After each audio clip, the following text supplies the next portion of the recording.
नाम भरत मेघवाल है और मैं जयपुर नगर निगम ग्रेटर वार्ड 147 में पार्षद हूँ और कांग्रेस पार्टी में मैं स्टेट मीडिया पैनलिस्ट भी हूँ। ये सरकार ने महंगाई राहत कैंप लगा रखे हैं, इससे लोगों को कितना फायदा मिल रहा है और कब से मिलेगा ये? देखिए 24 अप्रैल से माननीय मुख्यमंत्री जी ने इस राहत महंगाई कैंप का शुभारंभ किया है और 24 अप्रैल से जब से इसका शुभारंभ हुआ है तब से देखिए आपके लोगों के बीच में रुझान आने लगे हैं। लोग यहाँ आके रजिस्ट्रेशन करा रहे हैं और तकरीबन 1.5 करोड़ से ज़्यादा लोग इसमें लाभान्वित हो चुके हैं, लाभार्थी बन चुके हैं और 7.5 करोड़ से ज़्यादा हमने गारंटी कार्ड वितरित भी हो चुका है। इसमें जो 10 योजनाएं हैं उनका लाभ मिलना तब से शुरू हो गया है जब से इन्होंने रजिस्ट्रेशन कराना शुरू करा है। 1 जून को माननीय मुख्यमंत्री जी ने बिजली के लिए 100 यूनिट की घोषणा करी है। जो जुलाई में जो बिल आएगा उस बिल में उस घोषणा का आपको असर देखने को मिलेगा।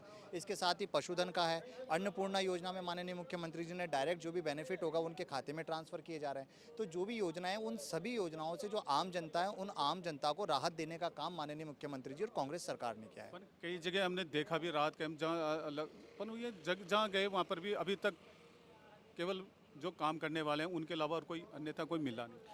आप देखिए कि 24 अप्रैल, मैं वही आपको बता रहा हूँ, 24 अप्रैल से जो कैंप शुरू हुए हैं तो शुरुआत के जो 10 दिन थे उस 10 दिन में 50 लाख से ज़्यादा तो लोग लाभान्वित होने शुरू हो गए थे और अब 2 महीने कंप्लीट होने को आ गए हैं। 30 अप्रैल को इसकी लास्ट डेट है। तो राजस्थान के अंदर अधिकांशतः सभी लोगों ने अपना रजिस्ट्रेशन करा लिया है और आपको जो कैंप खाली देखने को अगर कहीं मिले भी होंगे तो उसका कारण ये है कि मुख्यमंत्री जी ने इसमें जो सबसे बड़ा काम किया कि कोई भी व्यक्ति राजस्थान का कहीं का भी निवासी किसी भी कैंप में जाके अपना रजिस्ट्रेशन करा सकता है। इसलिए लोगों का अधिकांश से रजिस्ट्रेशन हो चुका है। नहीं, देखने में ये भी मिला है, काफ़ी विपक्ष ने भी उठाया है कि सरकार ने बुजुर्ग लोगों को रोड पे लाया, कैंप कैंप लगवाए, ना ऐसा करते कि उनके घर घर जाके इस तरह का वो करते तो लोगों को काफ़ी परेशानी नहीं होती।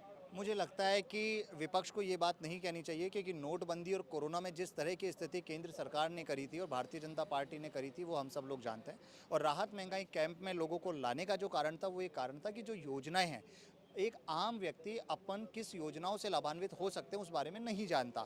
एक गरीब व्यक्ति, एक रिक्शा चालक, एक टैक्सी चालक, एक मजदूरी करने वाले को ये नहीं पता होता कि सरकार कौन कौन सी योजनाएं उसके लिए लेकर आई है। और जब वो राहत महंगाई कैंप में आता है तब उसको ये बताया जाता है कि ये सारी योजनाएं हैं, इसके अलावा सरकार की और कौन सी योजनाएं हैं उसके बारे में भी उसको जानकारी दी जाती है। तो जब लोग राहत महंगाई कैंप में आ रहे हैं और आप देखिए हर वार्ड के अंदर, हर पंचायत के अंदर, हर जिले के अंदर राहत महंगाई कैंप लगाया गया और मुझे लगता है तकरीबन 1 किलोमीटर भी नहीं होगा डिस्टेंस जहां पर राहत महंगाई कैंप ना लगा हुआ हो। तो ये विपक्ष का आरोप लगाना निराधार है। विपक्ष पहले अपनी गिरेबान में झांक कर देखे, वो बिल्कुल बौखला गए हैं। उनको डर हो चुका है कि जिस तरीके से राहत से कैंप के माध्यम से माननीय मुख्यमंत्री जी और कांग्रेस सरकार आम जनता को राहत देने का काम कर रही है, ये उनकी बौखलाहट है जो वो इस तरह का आरोप लगा रहे हैं। नहीं, योजना अच्छी है, सारी है, पब्लिक सब कहती है योजना अच्छी है, पर लाइन में लगा दिया मैं।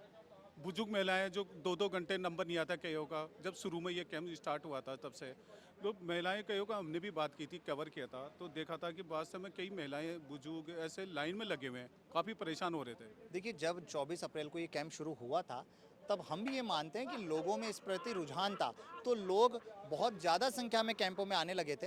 लेकिन शुरू के 5-6 दिन या 7 दिन बाद जब हमने देखा तो आराम से कोई किसी तरह की व्यवस्था में कोई खराबी नहीं थी। पूर्ण रूप से सारी व्यवस्था थी, चाहे पानी पीने की हो, चाहे टेंट की हो, चाहे धूप में अगर कोई था तो वहाँ टेंट की व्यवस्था की गई। हर जिले के कलेक्टर महोदय, संभागीय आयुक्त और जो प्रभारी लगाए हुए थे उन्होंने निरीक्षण किया। मालवीय नगर विधानसभा में मैंने खुद ने हर कैंप में भी जाकर निरीक्षण किया। तो इन चीज़ों को देखने के बाद हमें लगा कि शुरू के 5-6 दिन जरूर ऐसी कोई व्यवस्था रही होगी, लेकिन अब अगर आप देखेंगे तो हर कैंप में आराम है। हर कैंपों में कूलर की व्यवस्था थी, हर कैंप में पानी की व्यवस्था थी, चाय पानी की व्यवस्था थी। हर तरीके से माननीय मुख्यमंत्री जी के आदेशानुसार व्यवस्थाएं की गई थी। नहीं, विपक्ष का ये भी कहना था कि ये मुख्यमंत्री ने ये कैंप लगाए हैं, कोई ये इससे कोई जनता को कोई राहत नहीं मिलेगी, इससे और कोई भ्रष्टाचार बढ़ेंगे और वैसे लोगों को वैसे अगर देते तो उसको थोड़ा आराम मिलता, पर इससे वो कैंप में से कोई फायदा नहीं मिल रहा है, ये विपक्ष का कहना है। देखिए मुझे लगता है भ्रष्टाचार की बात तो भारतीय जनता पार्टी को नहीं करनी चाहिए क्योंकि 40% कमीशन की सरकार जहां कर्नाटक में हार कर आई है और जिस तरीके से केंद्र में भ्रष्टाचार पनपा हुआ है तो हम सब जानते हैं कि भ्रष्टाचार के संगी तो कौन है।